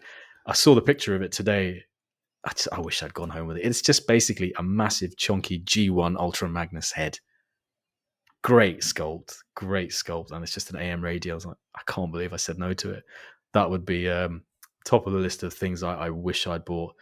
I'm not talking about stuff from 2006, which was brilliantly priced and has since shot through the roof. That's different. That's just everything, really. Everything. 2000 or Transforce 2001, just everything at that show I could have gone home with, and I regret not doing so. But that was a recent show, and I wish I'd bought that. I remember feeling massive regret at not buying Galaxy Meteor in 2017 or 18. Sure, I got it later, but I think had I gone home with that at the show, it would have been a wonderful feeling and memory. Yeah. I can't really think of anything, genuinely. Like, I really can't. I don't tend to hang on to kind of regrets anyway. Do you know what I mean? It's something about my brain just kind of expels them a little bit. But you're also the confident buyer, one of the three of us, though, aren't you? Like, if you see something, you go and get it. Whereas me and Maz like fret over it for like 3 days. Go through every. Should I? Whereas you're like, found it. I'm going for it. I remember the one I did fret about a lot was that Battlefield Headquarters. I think we mentioned that. We mentioned that during the Micromaster bases and stations, mini-set and stations, but stations.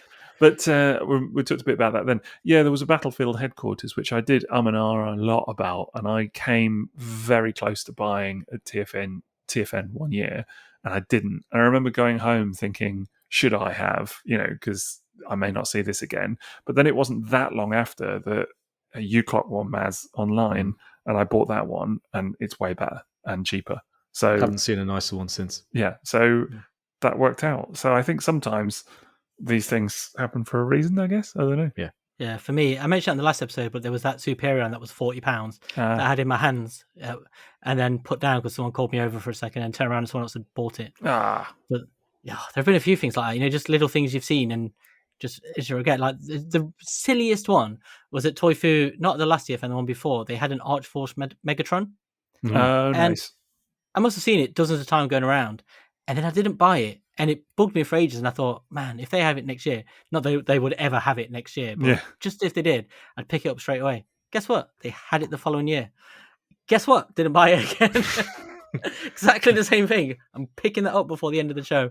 And then eventually, when I finally got around to it, someone else had already bought it. I don't know why I didn't just pick it up on any of the many occasions I could have. Did you think to yourself, well, this is nice, but it's no titanium Megatron.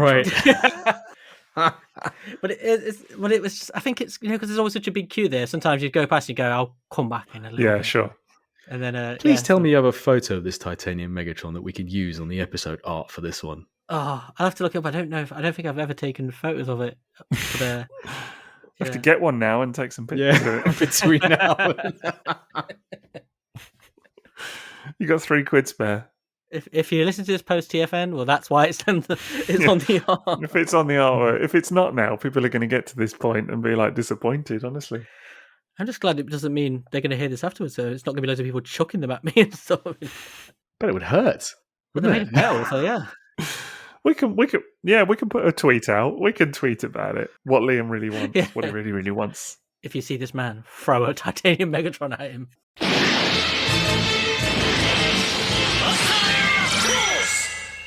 Right, well, that's going to do it for the post-con chat. And, of course, we'll have to see, won't we? We'll actually get there if our hauls shape up as we're hoping they might. We will be doing that mini-sode, as we said. So look out for that very soon on Patreon, Sixo's Butler level mini-sode that we're going to be doing. But we've got more, haven't we, going on with Patreon, Mas? Yeah, man. Patreon.com/triple takeover. Sign up now because we've got the best range of tiers that we've ever had, including the new Gold Box Classics tier, where you can get access to content on Patreon weekly. So that's not just the mini-sodes where the schedule hasn't really changed. That's still going at the same volume as before. But also we have a fortnightly mini-series as well. And these are going to be themed episodes of multiple parts that we're going to vary the themes every time. whether it's Unicron Trilogy or More Than Meets the Eye from IDW or G1. Just anything that we think will make a good series. So sign up to that now. That's great value. And obviously our other tiers have now had added benefits, and sometimes in some cases they're cheaper than they were before. So, you can get exclusive minisodes, you can get shout out on the show, early episode access, vote in polls for what minisodes or episodes even we do next. And you can have questions answered on the show. And we are going to answer a question now, which has been submitted by Lazybeak. It's the second question we've had from Lazybeak. And this is kind of related to what we've been talking today. He asks, what are some of your favorite non-toy G1 Transformers memorabilia?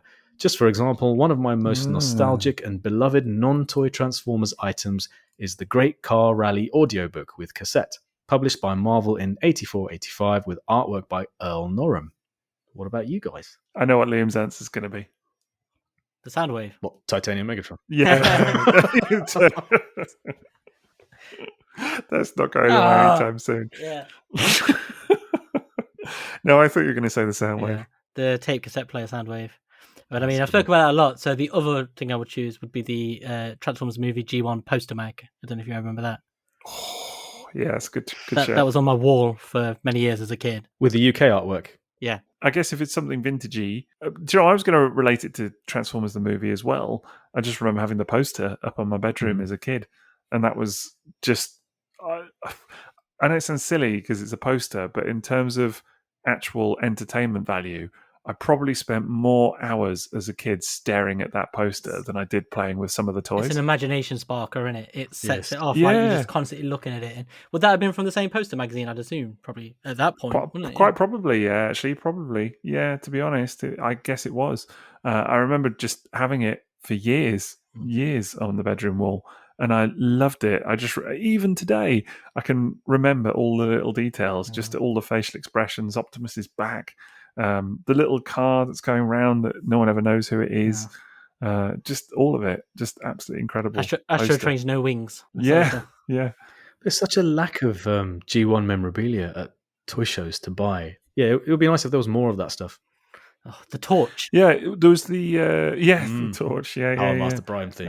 Advertised with Master Prime. Still have that. There was the bag, wasn't there, that Graham had? Yeah, with the G2 style Overlord colours on it. Yeah, kind of neon colours and that. That was really cool. I have a G1 Ramjet bum bag, which is fantastic. I might just wear it this year, actually. It's so good. It's G1 Ramjet in jet mode with his orange canopy, and it's just it's got the grid background. The card for it says it's got like a secret compartment to hide your G1 toys in. I mean, what better thing to go around putting your toy purchases in, unless you bought an Overlord. You could get a headlamp as well and wear the two together. Stick a little G2 Decepticon logo on it. I really like those lenticular wallets as well. I've got the Sunstreaker one that turns into a yellow sideswipe Lambo. But I think, that might just be my favourite thing. Big shout out to the Blue Streak transforming puzzle. I know it transformed, but it's a jigsaw. Oh, man. But the blue Streak. I have one of those. Sixo gave me one. Really? I did. I had one as a kid. I love that. I used to play with my toys because it's blue Streak. And it came with a poster. Have you ever built it, Maz? Sure. Anyway, moving on. We now have the... you bugger, honestly. Get it out. I'll get around to never it. go with Look, I've had a PS5 in its box since November and I haven't even opened it yet. So What is wrong you with know you? what I'm like. Oh, mate. It's a blue Streak jigsaw Yeah. puzzle that transforms. How are you not all over that? At the risk of sounding like a right knob, because I have a blue streak. You're right. It does make you sound like a nugget. It won't be the first or the last thing that achieves that. Fair enough. Also, as a Sixo's Butler and as a Gold Box Classic, you get a shout out on the show. Now, this episode is obviously being recorded pre-TF Nation 2022, so we haven't launched the tier in the timeline of us recording, so we won't be calling out any of our Gold Box Classics in this episode yet exclusively. Assuming we've got some. We will. I mean, we did a little whip round, see who was interested, and we had a lot of commitments. Yeah, that's helped true. us go forward. But If you build it, they will come. right. If you record it, they will. They will listen, yeah. So here is our rundown of thanks to our Sixo's Butlers. So big thank you to Nick, Danny Roberts, Andy, Preston, Chris Spiderfather, Adam Shoemaker, Matt, Stephen Perkins, Bad Saturday, Justin Massaro, Dave Dalrymple, Gio Kaiser, Yusufa, John Pearl, Troysef, Anthony Cars, Alec Meir, Captain R.A., Phil G, Jacques Pelletier, Rota Storm, Stuart Webb, Amar, Laserbeak, Puma the Hunter, Vegemite Mike, Peter Hammerson, Shenry, Chris Norris, Jesse Moreno, Jackson Arwood, Yip, MK Tronic, Nexus, Jim Owen, Aaron Swoboda, TF Starfire, Billy Gator, Andy Gold, Jake Hoberg, Simon Elvin, Josh Halls, David Nabby, Misha Kidd, Michael Cagle, Cracktastic Plastic, Dan Bestater, Jeffrey Freak, Nice Sideburns Andy, Chuck Pierce, Inbound Lee, John Wood, Kyler Wilmoth, Tim Banerjee, Campbell, Harold the Barrel, Ben Lewis, Shinsei, Lucas Henkel, and we've got some new ones, Mollis Koenig, Malcolm Hobbs, and of course the Mapes brothers, who you might recognise. I certainly hope you recognise them. Probably all seen them this weekend. Thanks for putting on a good show, lads. What a list. What a list. What a list. Also, just like to say a quick extra shout out to Vegemite Mike for a wonderful name that makes me laugh every single time it's read out. Do you feel like he's on your side, do you? The old veggie name? No, it's more just, just reminds me of the song Land Down Under. Yeah, I was going to say, do you think it comes from from Men at Work? Dang it, beat me to it. Yes, exactly. But I know he's from Australia, isn't he? Because I know because Jason Murray, one of our friends, messaged me the other day. Jason, he was telling me he was in a car. Yeah, he was asking me if I needed some things or other before he flies over, and he said he's just in the car with Vegemite Mike, and it made me laugh reading it on Twitter as well. Well, we should also say a thank you to our sponsor for the evening. That is tfsource.com. Do check them out for all your Transformers and third-party needs. And once again, we also have many goods for sale on our Redbubble store. But one thing which you should absolutely check out because it's beautiful on our Redbubble store is this collage of podcast episode covers that are all done by our very own Sixo. Because I don't think these get enough time in the sun, do they, for the work he puts into them. No, and we love them. Oh, thanks, yeah, man. we gush over them constantly. But once they're on social media, I don't think they quite get the love they deserve. But you can put one of these on a shower curtains, a vest. There's even a skirt here. You look quite fetching in one of them, I'm sure. But you can find all of this. You still talking to me? I hope you wear them on when I come around to your house in a few minutes. Yeah, well, I'm game. But yeah, definitely check out all of our products, but especially the covers there because it's beautiful. You can find that at rebel.com/people/triple-takeover/explore. If you want to let us know what you got at TF Nation or TFCon or any of your conventions, or just interact with us in general. Or if you want to let us know what we got. Yeah. Or if you want to ask Sixo about Devil Savior and all of his stuff. It's not happening. You can find us at Triple Takeover, all one word, on Facebook, and at @triple_takeover on Instagram and Twitter. Maz, where can they find you? At TFsquareone on Instagram, Facebook, and Twitter. And I am at Sixo TF on Twitter, Instagram, Facebook, YouTube, and Patreon. And I'm Toybox Soapbox. Anyway, there's an at. Or a hash brown. You've got to leave that in. Brilliant. So that's going to do it for our post-convention chat as we leave you feeling tired and a little emotional, owning far too many toys for our own good, but still oddly up for doing it all over again very soon. Until next time.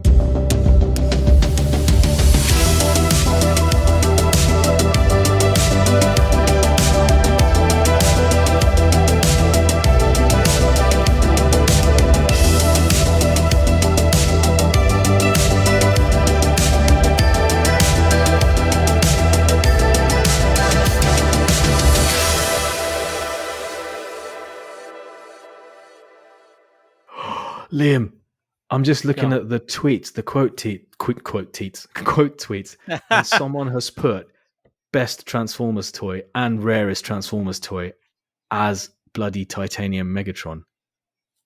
No, they haven't, because no insane person would do that. You got me there. You got me for a minute. You did. You got me. You're very believable. That's why I pulled in, thinking I know he's going to say it. But I didn't know if you were going to be serious. I totally believed you. You wait till we get there and you start playing and go, wow, this is the greatest toy of all time. Someone's got to buy one. I've seen a picture of it, mate. I'm going to go to every stand and say, have you got a titanium Megatron by any chance? Yeah. Liam. Call him from across Come on, mate. Come over here. And then the dealer will be all into it, and Liam will be, because he's too polite. He'll end up in a conversation about it, and then he'll end up buying the thing. Oh my god, this is exactly what's going to happen this year. I'm gonna, It took me long enough to get rid of it. I don't want it to come back. Have you met Liam? He's looking for a titanium Titanium mega Yeah, tell him you're a Nottingham Forest supporter. Sale guaranteed. That's it. That's all my chat this time.